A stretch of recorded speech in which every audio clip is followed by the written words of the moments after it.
Social justice, సామాజిక న్యాయం అనే మాటని మనం చూస్తూ ఉన్నాం. ఎందుకో క్రిస్టియన్స్ చాలాసార్లు సమాజంలో జరిగిన తప్పులు చూసినప్పుడు కాంప్రమైజ్ అయిపోతూ దాని మీద మూమెంట్స్ కానీ, దాని మీద యాక్షన్ కానీ, లేదా రియాక్షన్స్ కానీ లేకుండా బిహేవ్ చేస్తున్నట్టు మనం చూస్తూ ఉన్నాం.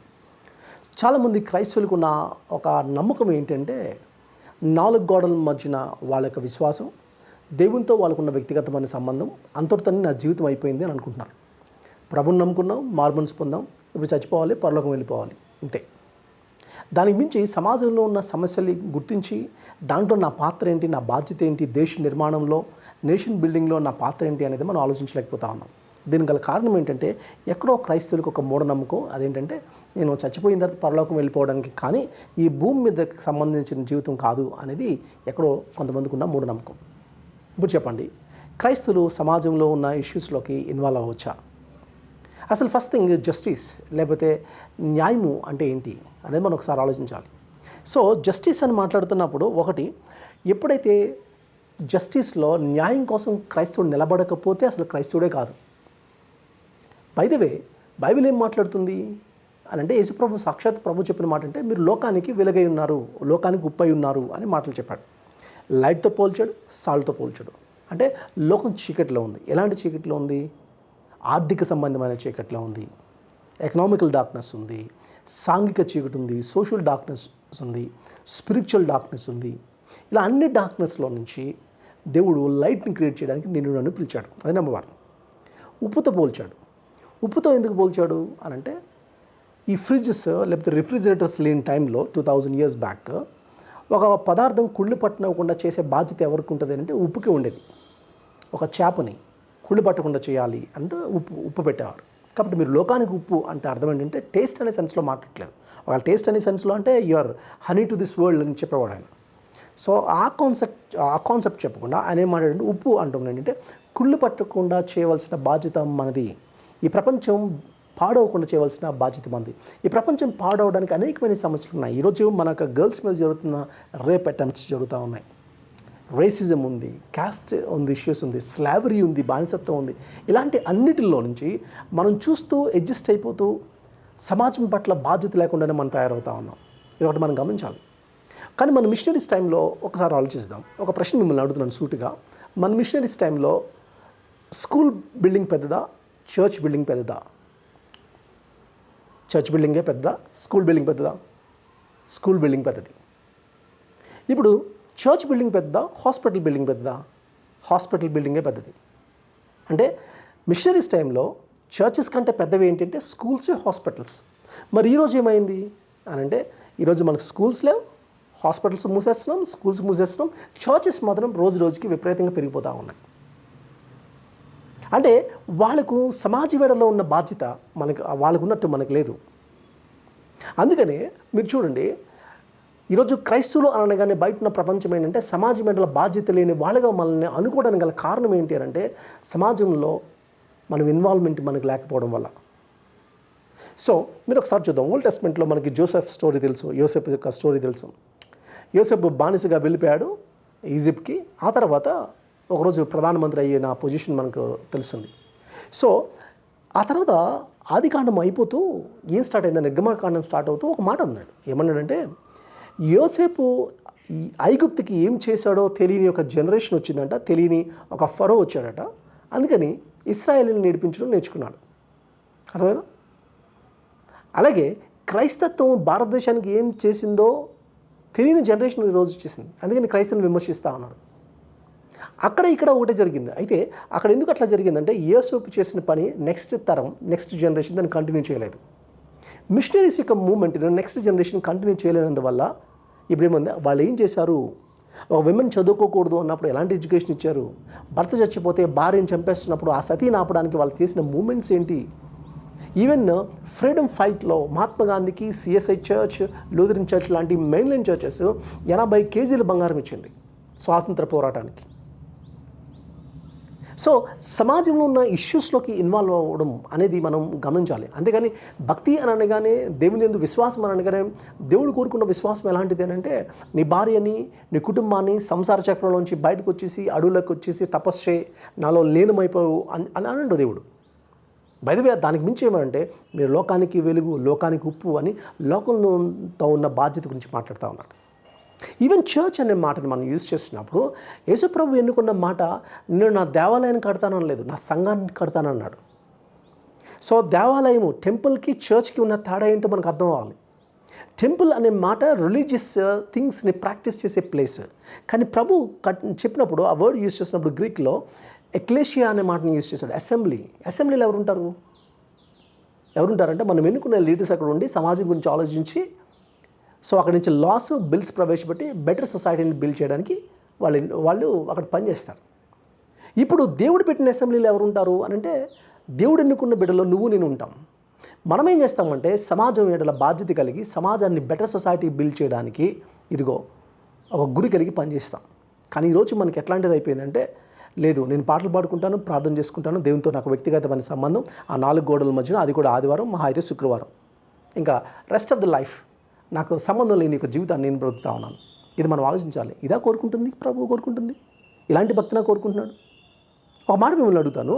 ఆదికాండం మొదటి 2 అధ్యాయాల్లో పాపం అనేది ఎంటర్ అవ్వలేదు. 3వ అధ్యాయం నుంచి పాపం అనేది వచ్చింది. మళ్ళీ ప్రకటన గ్రంథం లాస్ట్ 2 అధ్యాయాలు మనం చూస్తే మళ్ళీ పాపం నుంచి విమోచింపబడిన సృష్టిని మనం చూస్తూ ఉంటాం. అంటే ఆదికాండం మొదటి 2 అధ్యాయాల్లో పాపం లేదు, ప్రకటన గ్రంథం లాస్ట్ 2 అధ్యాయాల్లో పాపం నుంచి విమోచింపబడిన సృష్టి గురించి మాట్లాడుతూ ఉన్నాడు. ఇప్పుడు మొదటి 2 అధ్యాయాల్లో చర్చ్ ఉందా? లేదు. లాస్ట్ 2 అధ్యాయాల్లో అక్కడ కూడా దేవాలయం లేదు అని అన్నాడు. చర్చ్ లేదు అక్కడ. అంటే చర్చ్ యొక్క బాధ్యత ఏంటి అంటే, ఈ ఫాలెన్ వరల్డ్లోనే, ఈ పతనమైన వ్యవస్థలోనే చర్చ్ దేవుడు నియమించాడు. ఎందుకో తెలుసా? ఆ చర్చ్కి దేవుడు పెట్టిన పేరంటే is a pillar and foundation of the truth. సత్యానికి స్తంభము, పునాది అని అన్నాడు. సో సత్యాన్ని స్థాపించవలసిన బాధ్యత, వెలుగును సృష్టించవలసిన బాధ్యత సంఘం మీద ఉంది. అందుకని సమాజం పాడవుతుంది అని అంటే దానికి అర్థం ఏంటి అని అంటే, సంఘము బాధ్యత తీసుకోకపోతే సమాజం పాడవుతుంది అనే విషయం మనం ఆలోచించాలి. అందుకని మన ఇన్వాల్వ్మెంట్ కావాలి. అసలు న్యాయం జరిగించకపోతే నువ్వు క్రైస్తవుడివే కాదు, గుర్తుపెట్టుకోవాలి. బై ద వే న్యాయం అనేది ఎక్కడి నుంచి వస్తుంది అంటే దేవుని యొక్క లక్షణం నుంచి వస్తుంది. ఎందుకంటే మనం ఏమంటామంటే ఇంగ్లీష్లో 2 వర్డ్స్ యూజ్ చేస్తాం, రైచియస్నెస్ అండ్ జస్టిస్ అనేది.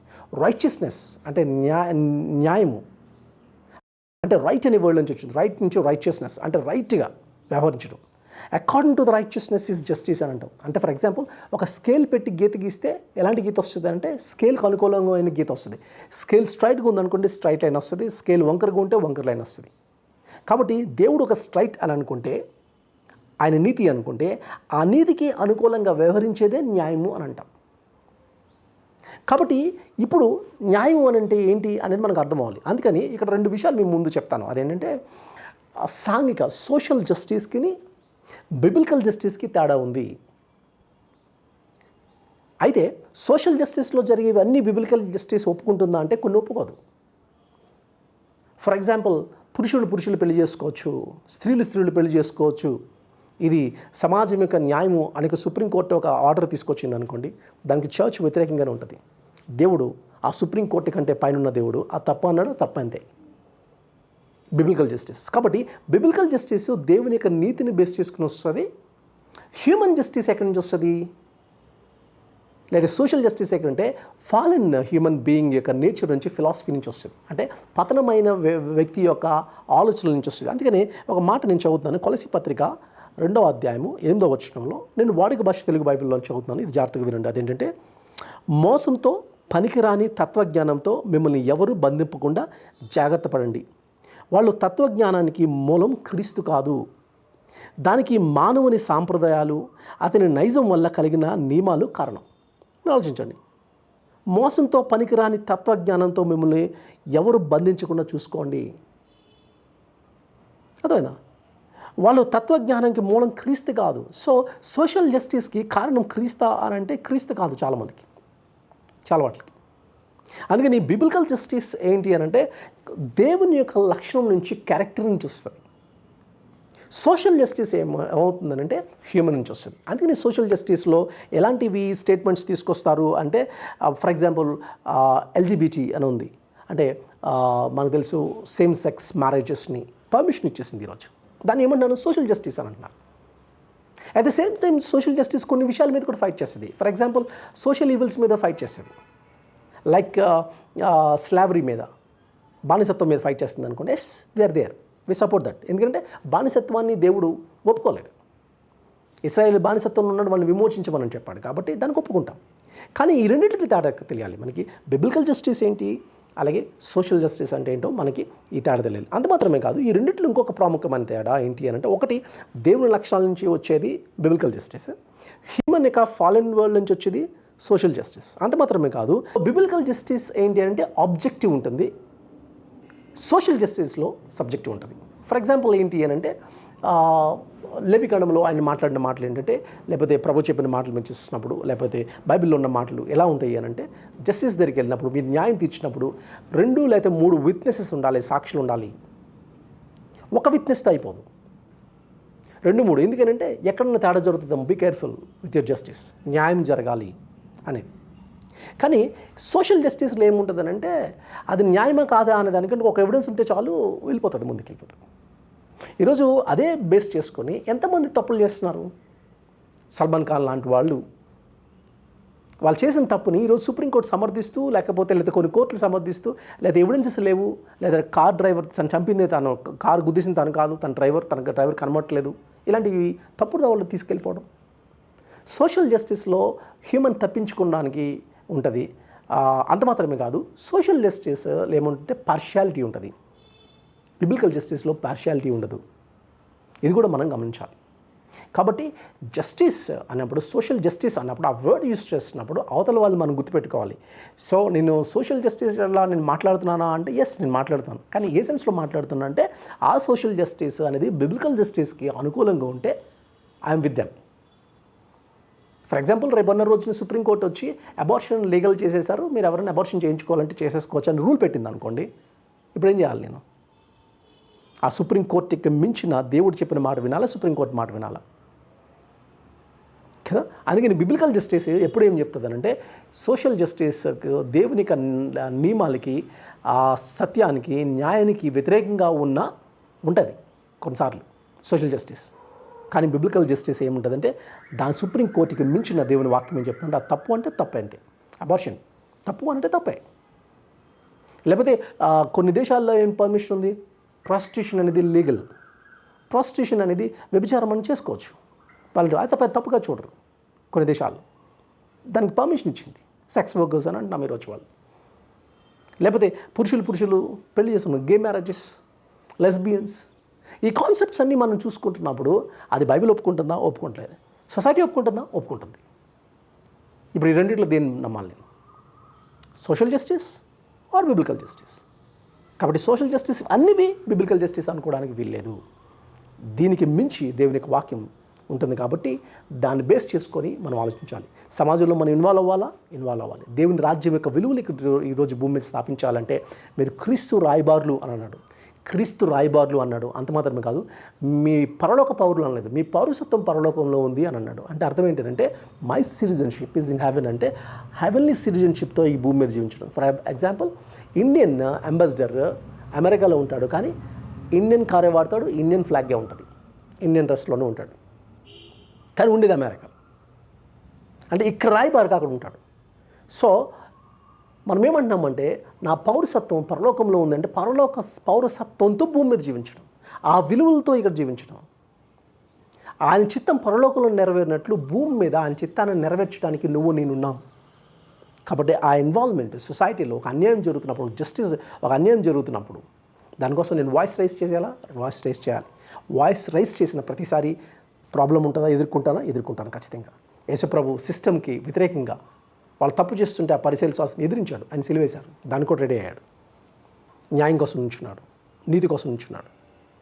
అలాగే ఆయన కజిన్ జాన్ ది బాప్టిస్ట్ ఇచ్చి యోహాను కూడా ఎవరో మినిస్టర్, లేకపోతే ఇంకో భార్యను తెచ్చుకుని ఉంచేసుకున్నాడు, నీ చర్చికి రాడు, దాని గురించి ఎందుకు మాట్లాడాలి కదా?